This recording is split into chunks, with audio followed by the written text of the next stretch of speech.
Hello. Thank you for joining me on another episode of Ask Angela. Today, I want to talk about no appraisal contingencies, what that really means, and why you should fully understand what that really means.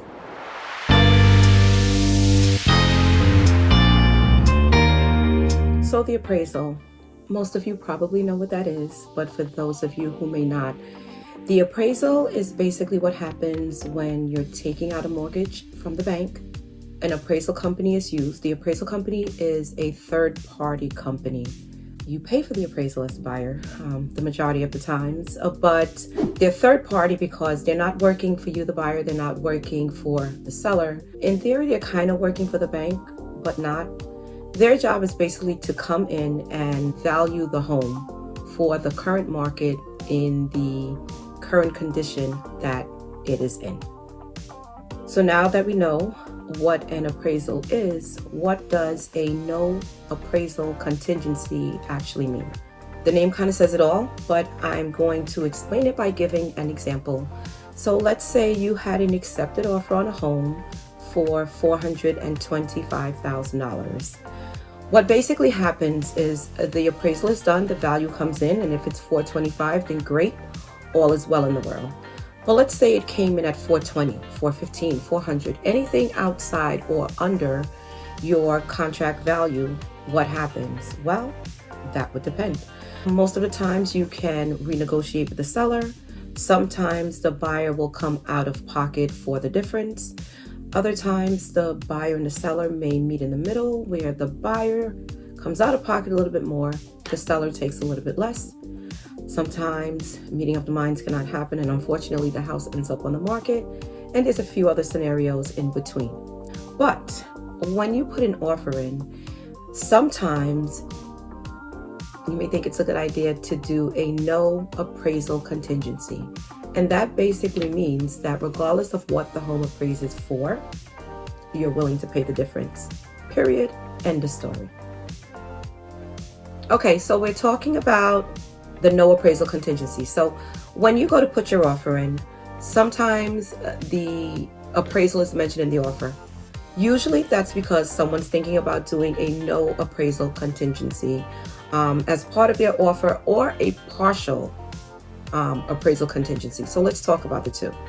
A no appraisal contingency in general, or period. It's like, I'm putting in an offer of $425,000, no appraisal contingency, and off we go. You're in contract. Appraisal is done, and the house appraises for $375,000. You have to come to the table with $50,000. Basically, anything that's less than that $425,000, because you decided to waive the appraisal and do a no appraisal contingency, you have to bring the difference. Understand that when you do a no appraisal contingency, that does not mean that you're not having an appraisal. Why is that? Well, that's because the appraisal is there to make sure the value is there, so the bank is comfortable with what they're lending to you, right? So the bank kind of protects you with the appraisal by saying this is what it's valued at per the appraiser in the current market, in the current condition. And if you decide that you want to pay more for that, we're good with that. However, we're not lending you anymore. You're on the hook for the difference. So when you do a no appraisal contingency, whatever that comes in, if it's less, you're on the hook for it. If it's more, do you get more money? No, it doesn't work that way. But if it's less, you're on the hook for it. So now let's talk about a partial no contingency, or a partial, kind of a partial no contingency, I'm calling it.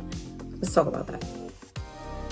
So you're getting ready to put an offer in, and you say to your agent, listen, I don't mind coming out of pocket a couple of dollars, a couple of $1,000 if the appraisal doesn't come in, but I don't want to come out of pocket if it appraises $50,000 less, right?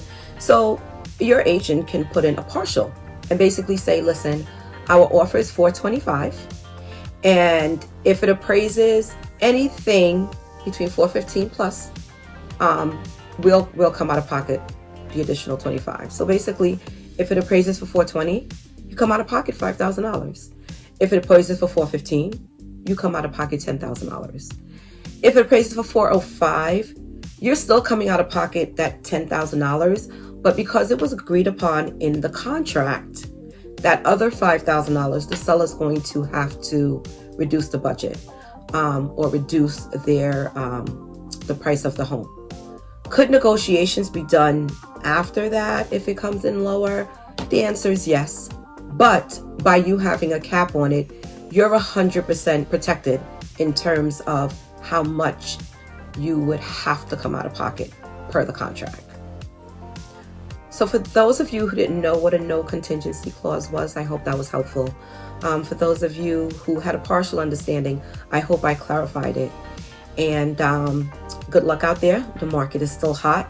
And if you have any questions about no contingencies, absolutely ask your agent.